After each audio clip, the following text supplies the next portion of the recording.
ആത്മാവേ എന്നിൽ വന്നു നിറയണമേ. പരിശുദ്ധാത്മാവേ കൃപ ചൊരിയണമേ. പരിശുദ്ധാത്മാവേ ശക്തി പകരണമേ. പ്രിയപ്പെട്ട സഹോദരങ്ങളെ, ഈശോ 33 വർഷം നമ്മുടെ ഇടയിൽ ഇങ്ങനെ വസിച്ചു. അച്ഛൻ്റെ കൂടെ ചിന്തിച്ചു പോരണേ. ഈശോ ഒത്തിരി അടയാളങ്ങളും അത്ഭുതങ്ങളും ഒക്കെ കാണിച്ചു. നിത്യജീവൻ അവകാശമാക്കണമെങ്കിൽ, രക്ഷപ്പെടണമെങ്കിൽ, ദൈവഹിതം നിറവേറണമെങ്കിൽ നിങ്ങൾ അവനിൽ വിശ്വസിക്കണമെന്ന് ഈശോ പറഞ്ഞു തന്നു. യോഹന്നാന്റെ സുവിശേഷം 6-ാമത്തെ അധ്യായത്തിൽ ഈശോ ഇങ്ങനെ എടുത്തു പറയുന്നുണ്ട്, നിങ്ങൾ അവനിൽ വിശ്വസിക്കുക. അവനിൽ വിശ്വസിച്ചാലേ നിങ്ങൾക്ക് മതിയാവൂ. യഹൂദർ ഇത് കേട്ടു നിന്ന ആൾക്കാർ ചോദിക്കുന്നുണ്ട്, ഞങ്ങൾ നിന്നിൽ വിശ്വസിക്കാൻ നീ എന്തടയാളമാണ് കാണിക്കുക? പറഞ്ഞേ ഹല്ലേലൂയ. പഴയ നിയമത്തിൽ നമ്മൾ പറഞ്ഞു, ദൈവം അഗ്നിയായി, അടയാളങ്ങളായി, അത്ഭുതങ്ങളായി, വചനമായി ഒക്കെ ഇറങ്ങി വന്നിട്ടും അവർ വിശ്വസിച്ചില്ല. ഇനിയും കൂടുതൽ അടയാളങ്ങൾക്ക് വേണ്ടി അവർ കാത്തിരുന്നു. ഈശോ തന്നെ ഇറങ്ങി വന്നിട്ടും ഈശോ അവരോട് വിശ്വസിക്കാൻ പറഞ്ഞിട്ട് അവർ പിന്നെയും തിരിച്ചു ചോദിച്ചു, ഞങ്ങൾ നിന്നിൽ വിശ്വസിക്കാൻ എന്ത് അടയാളമാണ് നീ പ്രവർത്തിക്കുക? പ്രിയപ്പെട്ട സഹോദരങ്ങളെ, 100 കണക്കിന് ധ്യാനങ്ങൾ, ഏകദിന കൺവെൻഷനുകൾ, എത്രയോ വചനങ്ങൾ ഓൺലൈനിലും അല്ലാതെ ഒക്കെ നമ്മൾ കേൾക്കുന്നു. എത്രയോ വചനങ്ങൾ നമ്മൾ വായിക്കുന്നു, പ്രാർത്ഥിക്കുന്നു. ഇപ്പോഴും കർത്താവിനെ വിശ്വസിക്കാത്ത ആളുകളുണ്ട് നമ്മുടെ ഇടയിൽ. ധ്യാനം കൂടുന്നവർ പോലും അത്ര വലുതായിട്ട് വിശ്വസിക്കുന്നില്ല. ഇതിങ്ങനെ ഉറക്കെ ഹല്ലേലൂയ പറയും, വിശ്വസിക്കുന്നു എന്നൊക്കെ പറയും, പക്ഷേ ഹൃദയത്തിന്റെ ആഴത്തിൽ വിശ്വസിക്കുന്നില്ല. കർത്താവേ, ഇനി നീ ഒരു അടയാളം പ്രവർത്തിച്ചാൽ ഞാൻ വിശ്വസിക്കാമെന്ന് പറഞ്ഞ് കർത്താവിനെ വീണ്ടും വീണ്ടും പരീക്ഷിക്കുന്ന ക്രിസ്ത്യാനികൾ നമ്മുടെ ഇടയിലുണ്ട്. ഒത്തിരി ധ്യാനം കൂടി ഒരു ആത്മീയ തഴമ്പൊക്കെ പിടിച്ച് ഇനിയും അടയാളം കാണണമെന്ന് പറഞ്ഞ് ഓടി ഓടി നടക്കുകയാണ്. യഹൂദർ ഇതെല്ലാം കണ്ട്, അത്ഭുതങ്ങളും അടയാളങ്ങളും ഒക്കെ കണ്ടിട്ട് പിന്നെയും ചോദിച്ചു, ഞങ്ങൾ നിന്നിൽ വിശ്വസിക്കാൻ ഇനി നീ എന്ത് അടയാളമാണ് പ്രവർത്തിക്കുക? 12,000 വർഷം മുമ്പ് കേട്ടൊരു ചോദ്യമല്ല. ഇന്നും ഈശോ ഇന്ന് ഈ ബലിപീഠത്തിൽ ഇറങ്ങി വന്നിട്ടും ഇന്നും ഈശോയുടെ ആ ചൂട് ഏറ്റവും അടുത്ത് അനുഭവിച്ച ക്രൈസ്തവർ പോലും പിന്നെയും അടയാളത്തിന് വേണ്ടി ഓടി നടക്കുകയാണ്. കർത്താവ് അത് പ്രവർത്തിക്കട്ടെ, പ്രവർത്തിച്ചാൽ വിശ്വസിക്കാം. ഈ കടം മാറട്ടെ, മാറിയാൽ ഞാൻ വിശ്വസിക്കാം. ഈ കുഞ്ഞുണ്ടാവട്ടെ, കുഞ്ഞുണ്ടായി ഞാൻ വിശ്വസിക്കാം. ജോലി കിട്ടട്ടെ, പുറത്തു പോകാൻ പറ്റട്ടെ, എന്നിട്ട് ഞാൻ വിശ്വസിക്കാം. അന്ന് യഹൂദർ ചോദിച്ചതുപോലെ ഇന്നും നമ്മൾ കർത്താവിനെ വീണ്ടും വീണ്ടും പരീക്ഷിച്ചുകൊണ്ടിരിക്കുകയാണ്. അടയാളങ്ങൾക്ക് വേണ്ടി ചോദിക്കുകയാണ്. അഗ്നിയിൽ കണ്ടു, വചനത്തിൽ കണ്ടു, ആ വചനം മാംസമായി നമ്മുടെ ഇടയിൽ വസിച്ചു, കൂടെ ഉണ്ടാകുമെന്ന് വാഗ്ദാനം തന്നു. എന്നിട്ടും വിശ്വസിക്കാൻ തയ്യാറാവാതെ അടയാളം തേടി നടക്കുന്ന ആ ജനത്തിന്റെ മുമ്പിലേക്ക് ഈശോ ഇതാ ഇന്ന് നിങ്ങൾ ബലിയർപ്പിച്ചു, നാളെ പരിശുദ്ധ ബലിയർപ്പിക്കും. ഈശോ തന്റെ ഏറ്റവും വലിയ അടയാളം കാണിച്ചു. സ്വർഗത്തിൽ നിന്നൊരു മന്ന, ഒരപ്പം നിങ്ങൾക്ക് കിട്ടി. ആ അപ്പം ജീവൻ നൽകുന്ന അപ്പം ഞാൻ തന്നെയാണ് എന്ന് പറഞ്ഞ് ഏറ്റവും വലിയ അടയാളം കർത്താവ് നമുക്ക് കാണിച്ചു. വളരെ പറഞ്ഞേ ഹല്ലേലൂയ. ആ അടയാളത്തെ നമ്മൾ അപ്പം നല്ല വിളിക്കുക, അടയാളത്തെ നമ്മൾ വിളിക്കുക ഈശോയുടെ നിത്യ സാന്നിധ്യം, ജീവനുള്ള സാന്നിധ്യം, വിശുദ്ധ കുർബാന. പറഞ്ഞേ ഹല്ലേലൂയ. നിങ്ങൾ ഇന്ന് സ്വീകരിച്ചത് നാളെ നിങ്ങൾ വിശുദ്ധ കുർബാന അർപ്പിച്ച് സ്വീകരിക്കാൻ പോകുന്നത് അപ്പമാണോ, ഈശോയാണോ? ഈശോയോട് നിങ്ങൾ മറ്റൊരു അടയാളത്തിന് വേണ്ടി ചോദിക്കരുത്. ചെന്ന് പറയും, നിങ്ങളുടെ ഹൃദയത്തിലോട്ട് ഏറ്റെടുക്കണം. തലച്ചോറിലേക്കല്ല, ഓർമ്മകളിലേക്കല്ല, ഒരറിവിലേക്കല്ല. ഇത് വിശ്വാസത്തിന്റെ ഏറ്റവും വലിയ അടയാളമായിട്ട് ഇനി ഒരു അടയാളം പോലും ചോദിക്കാനില്ലാതെ എൻ്റെ പ്രിയപ്പെട്ട ദൈവമക്കൾ ഇത് ഹൃദയത്തിലേക്ക് ഏറ്റെടുക്കണം. ഈശോ നിങ്ങളുടെ കൂടെയുണ്ടെന്ന്, ദൈവം അകലെയല്ലെന്ന്, നിന്നെ രക്ഷിച്ചു, പേര് ചൊല്ലി വിളിച്ചു, പേടിക്കേണ്ട, ഞാൻ കൂടെയുണ്ടെന്നുള്ളതിന്റെ ഏറ്റവും വലിയ അടയാളമാണ് വിശുദ്ധ കുർബാന. അതിനേക്കാൾ വലിയൊരു അടയാളം ഇനി ഈശോയ്ക്ക് നമുക്ക് തരാനില്ല. പറഞ്ഞേ ഹല്ലേലൂയ. നമുക്കത് ഇഷ്ടമാണോ? നമുക്ക് ഒത്തിരി പ്രാർത്ഥനകൾ, ഒത്തിരി നൊവേനകൾ, ഒത്തിരി ആചാരങ്ങൾ, ഒത്തിരി അനുഷ്ഠാനങ്ങൾ എല്ലാം ഉള്ള ഒരു നാട്ടിലാണ് നമ്മൾ ജീവിക്കുക. അതിൻ്റെയൊക്കെ പിന്നാലെ നമ്മൾ ആഘോഷങ്ങളും ആചാരങ്ങളും അനുഷ്ഠാനങ്ങളും ഒക്കെ ആയിട്ട് പോകുന്നുണ്ട്. ഏറ്റവും വലിയ ആരാധന, ഈശോയുടെ ഏറ്റവും വലിയ ജീവനുള്ള സാന്നിധ്യമായ വിശുദ്ധ കുർബാനയെ ബൈപ്പാസ് ചെയ്ത് കളയാനാണ് ഈ കാലഘട്ടത്തിൽ തിന്മ നമ്മുടെ മുമ്പിൽ കൊണ്ടുവെക്കുന്ന ഏറ്റവും വലിയ പ്രലോഭനം. പറഞ്ഞേ ഹല്ലേലൂയ. ശക്തിയോട് പറഞ്ഞേ ഹല്ലേലൂയ. സഹോദരങ്ങളെ, ആ അപകടം നിങ്ങൾ കേട്ടോണ്ടിരിക്കുന്ന ആർക്കെങ്കിലും അങ്ങനത്തെ അപകടങ്ങൾ സംഭവിച്ചിട്ടുണ്ടെങ്കിൽ ഇതൊരു ദൂതായിട്ട് ഏറ്റെടുത്ത് നിങ്ങൾ വരുന്ന ദേവാലയം, നിങ്ങളുടെ അടുത്തുള്ള തീർത്ഥാടന കേന്ദ്രങ്ങൾ, നിങ്ങൾ പോകുന്ന ധ്യാന കേന്ദ്രങ്ങൾ, നിങ്ങൾ പ്രാർത്ഥിക്കാൻ പോകുന്ന സ്ഥലങ്ങൾ, അവിടെ എല്ലാം വിശുദ്ധ കുർബാന നടക്കുന്നു. നൊവേന, മറ്റ് പ്രാർത്ഥനകള്, മറ്റ് നിയോഗങ്ങള്, മറ്റ് ആചാരങ്ങൾ, അനുഷ്ഠാനങ്ങൾ, നേർച്ചകൾ എല്ലാം നടക്കുന്നു. എല്ലാ കാര്യത്തിനും പ്രാധാന്യം കൊടുക്കുകയും എന്നാൽ വിശുദ്ധ കുർബാന അർപ്പിക്കാൻ വരാതിരിക്കുകയും ചെയ്യുന്ന ഒരു ജനത്തിന്റെ മുമ്പിലേക്ക് ഇനി അഗ്നി വെറുതെ ആയിരിക്കൽ ഇറങ്ങുന്നത്. അത് പൊള്ളിച്ചു കളയും. സൗഖ്യപ്പെടുത്തുന്ന, ചൂട് പിടിപ്പിക്കുന്ന, ചേർത്ത് പിടിക്കുന്ന ഒരു അഗ്നിയല്ല, പൊള്ളിക്കുന്ന ഒരു അഗ്നിയായിട്ട് കർത്താവ് ഇറങ്ങും. ഇനിയും അടയാളം ചോദിച്ചിട്ട് നടക്കരുത്. ഇത്ര വലിയൊരു അടയാളം കാണിച്ചിട്ടും ആ വിശുദ്ധ കുർബാനയ്ക്ക് പ്രാധാന്യം കൊടുക്കാതെ മറ്റ് കാര്യങ്ങൾക്ക് അതിന് ഭക്തിയുടെ മേമ്പൊടി ഉണ്ടാകാം, ആചാരത്തിന്റെയും അനുഷ്ഠാനത്തിന്റെയും ആരാധനയുടെയും ഒരു മുഖംപൊടി അതിനുണ്ടാകാം. തെറ്റിദ്ധരിക്കരുത്. തെറ്റിദ്ധരിച്ചാലും അതിന്റെ നല്ല ധാരണയിൽ അതെടുക്കുക. വിശുദ്ധ കുർബാന കഴിഞ്ഞിട്ടേ ഉള്ളൂ തിരുസഭയ്ക്കും തിരുസഭയുടെ മക്കൾക്കും ഈശോയുടെ കുഞ്ഞുങ്ങൾക്കും മറ്റേതൊരു പ്രാർത്ഥന രീതിയും. പറഞ്ഞേ ഹല്ലേലൂയ, പറഞ്ഞേ ഹല്ലേലൂയ.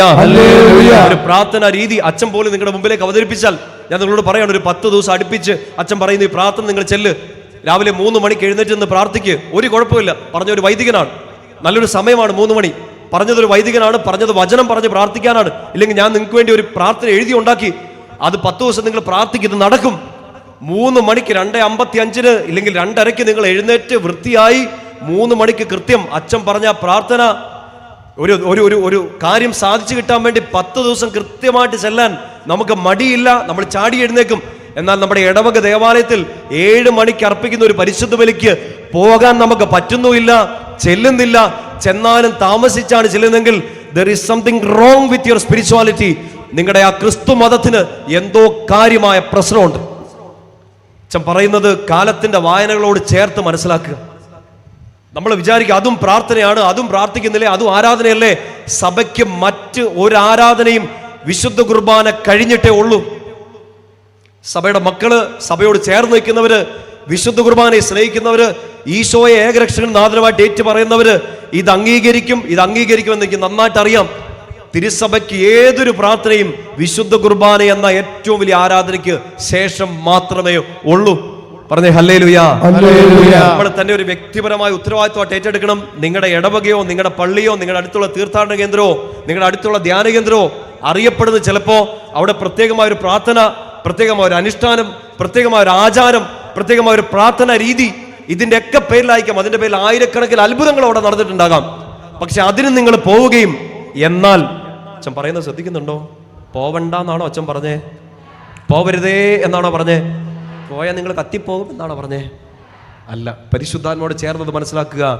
അതിന് പോവുകയും എന്നാൽ വിശുദ്ധ കുർബാന അർപ്പിക്കാൻ നിങ്ങൾ അവിടെ ഇല്ലാതിരിക്കുകയും വിശുദ്ധ കുർബാന ലാഘവ ബുദ്ധിയോടെ അർപ്പിക്കുകയും സമയം ക്രമീകരിച്ച് കൃത്യമായിട്ട് പോകാതിരിക്കുകയും ബാക്കി എല്ലാ കാര്യങ്ങളും ഒരു കാര്യം സാധിച്ചു കിട്ടാൻ വേണ്ടി നിങ്ങൾ കൃത്യസമയം അനുഷ്ഠിക്കുകയും ചെയ്യെങ്കിൽ there is something wrong with your spirituality, there is something wrong with your Christianity. നിങ്ങളുടെ ആരാധനയ്ക്കും ആരാധന ക്രമത്തിനും ഒക്കെ എന്തൊക്കെ ഒരു പാളിച്ച സംഭവിച്ചു. തിരുത്തണം. കാരണം തീ ചൂട് തരിക മാത്രമല്ല, പൊള്ളിക്കുകയും ചെയ്യും. 2 കരങ്ങൾ ഉയർത്തി പറഞ്ഞേ ഹല്ലേലൂയ, പറഞ്ഞേ ഹല്ലേലൂയ. ദിവസം ഈ വചനം കേൾക്കുന്ന ഈ മണിക്കൂറിൽ നിങ്ങളുടെ സങ്കടങ്ങളോ നിങ്ങളുടെ വേദനകളോ നിങ്ങളുടെ ദുഃഖങ്ങളോ നിങ്ങളുടെ പരിവേദനകളോ പരിവട്ടങ്ങളോ എന്ത് തന്നെ ആവട്ടെ, ഒറ്റ തീരുമാനം എടുക്ക്. ഈ തീരുമാനത്തെ കർത്താവ് അനുഗ്രഹിക്കും. ഫസ്റ്റ് പ്രയോറിറ്റി, 1-ാം സ്ഥാനം നിങ്ങൾ വിശുദ്ധ കുർബാനയ്ക്ക് കൊടുക്കുമെന്ന് ഇന്ന് ഇവിടെ വെച്ച് നിങ്ങൾ തീരുമാനം എടുക്കും. അച്ഛൻ ഇവിടെ നിൽക്കുന്നത് കർത്താവ് ഇറങ്ങി വന്ന ഒരു ബലിപീഠത്തിന്റെ അടുത്താണ്. ആ ബലിപീഠത്തെ കൈവച്ചുകൊണ്ടാണ് ഈ ചോദിച്ചുകൊണ്ടിരിക്കുന്നത്. ഒരു തീരുമാനം എടുക്കുക. നിങ്ങളോട് പറയുന്നത് ഇപ്പം തീരുമാനം എടുക്ക്.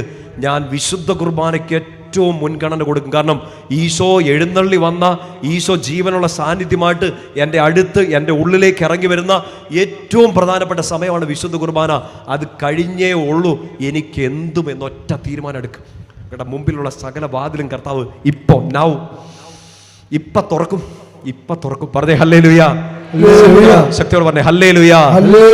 പരിശുദ്ധ കുർബാനയ്ക്ക് പ്രാധാന്യം കൊടുക്കുന്ന, സഭയുടെ ഏറ്റവും വലിയ ആരാധനയ്ക്ക് പ്രാധാന്യം കൊടുക്കുന്ന ആ കുടുംബങ്ങൾ, വ്യക്തികൾ, അവരുടെ 7 അയലക്കത്ത്, നമ്മുടെ ലോക്കൽ ലാംഗ്വേജിലൊക്കെ പറയാണ്, നമ്മുടെ 7 അയലക്കത്ത് സാത്താനോ അവൻ്റെ ശക്തികളോ സമീപിക്കില്ല. എന്നെ നേരെ ഒന്ന് തിരിച്ച് ചിന്തിക്കുക. അവിടുന്ന് ഇവിടുന്ന് വരുന്ന എല്ലാ അടികളും നമുക്കിട്ട് കൊള്ളുന്നു, നമ്മുടെ കുടുംബത്തെ കയറി മാന്തുന്നു, നമ്മുടെ ശരീരത്തിന് അഫക്റ്റ് ചെയ്യുന്നു, നമ്മുടെ കുടുംബസമാധാനം നഷ്ടപ്പെട്ടു പോകുന്നു, പിശാച് പിടിച്ചിരിക്കുന്ന ജീവിതങ്ങൾ എന്നൊക്കെ നമ്മൾ പറഞ്ഞിങ്ങനെ ആ കെട്ടഴിക്കാൻ, ഈ ബന്ധനങ്ങൾ അഴിക്കാനൊക്കെ ഓടി നടക്കുന്നു. ഈശോയുടെ പരിശുദ്ധ ബലിപീഠത്തോട് ചേർന്ന് നിൽക്കുക. ആ ബലിപീഠത്തിൽ അഴിയാവുന്ന കെട്ടുകളൊക്കെ ഉള്ളൂ നമുക്ക്. ആ ബലിപീഠത്തിൽ അഴിയാത്ത ഒരു കെട്ടും കെട്ടാൻ സാത്താന് സാധിക്കത്തില്ല. പറഞ്ഞേ ഹല്ലേലൂയ. പറഞ്ഞേ ഹല്ലേലൂയ. അതുകൊണ്ട് ഇന്ന് ഈ കാലഘട്ടത്തിൽ നമ്മൾ അന്ന് ഇസ്രായേൽക്കാരെ പോലെ യഹൂദരെ പോലെ സംശയിച്ച് നിൽക്കരുത്. ഇനിയും അടയാളത്തിന് വേണ്ടി ചോദിക്കരുത്.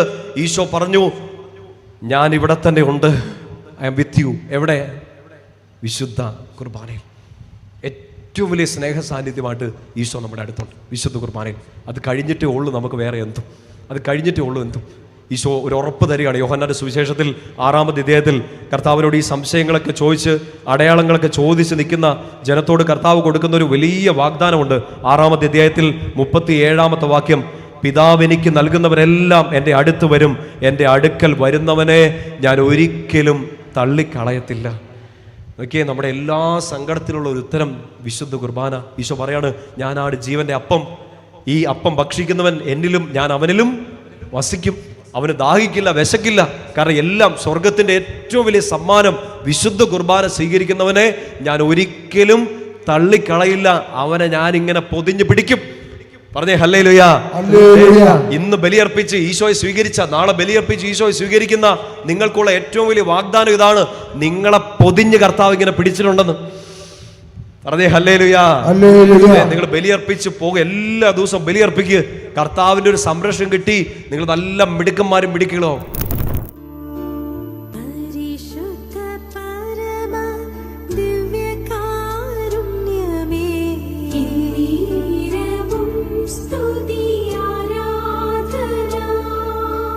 യോഹന്നാൻ പിന്നീട് കാണുന്നത് സ്വർഗം തുറക്കപ്പെട്ട കാഴ്ചയാണ്. ബലിയർപ്പിക്കുന്ന ഓരോ വ്യക്തിയും അർപ്പിക്കുന്നത് സ്വർഗത്തിലെ വിശുദ്ധ കുർബാന തന്നെയാണ്. നിങ്ങളുടെ ഹൃദയങ്ങൾ ഉന്നതത്തിലേക്ക് ഉയർത്തുവിൻ എന്ന് പുരോഹിതൻ വിളിച്ചു പറയുമ്പോൾ, ഞങ്ങളിതാ ഉയർത്തിക്കഴിഞ്ഞു, ഞങ്ങളുടെ ഹൃദയ വിചാരങ്ങൾ ഉയർത്തിക്കഴിഞ്ഞു എന്ന് പറയുന്ന ആ സമയം പ്രത്യേകമായി നമ്മൾ സ്വർഗത്തിലെ ബലിയിൽ പങ്കുചേരുക, സ്വർഗത്തിൻ്റെ ആരാധനയിൽ പങ്കുചേരുക. ആ ആരാധന യോഹന്നാൻ ഇങ്ങനെ കാണുന്നുണ്ട്. വെളിപാട് പുസ്തകം 4-ാമത്തെ അധ്യായത്തിൽ സിംഹാസനം ഒരുക്കിയിരിക്കുന്നു, കുഞ്ഞാടിനെ കാണുന്നു, മറ്റ് സിംഹാസനങ്ങൾ കാണുന്നു, മാലാഖമാരെ കാണുന്നു, 24 ശ്രേഷ്ഠന്മാരെ കാണുന്നു. ആ ശ്രേഷ്ഠന്മാർ തങ്ങളുടെ ശിരസിൽ നിന്ന് തങ്കക്കിരീടം ഊരിയെടുത്ത് നിലത്ത് വെച്ച് ദൈവത്തെ ആരാധിക്കുന്നതവൻ കാണുന്നു. ഒപ്പം തന്നെ മാലാഖമാർ ചിറകുകൾ മടക്കി ഇങ്ങനെ പാടി ദൈവത്തെ ആരാധിക്കുന്നതവൻ കേട്ടു. ആയിരുന്നവനും ആയിരിക്കുന്നവനും വരാനിരിക്കുന്നവനും സർവശക്തനും ദൈവവുമായ കർത്താവ് പരിശുദ്ധൻ പരിശുദ്ധൻ പരിശുദ്ധൻ.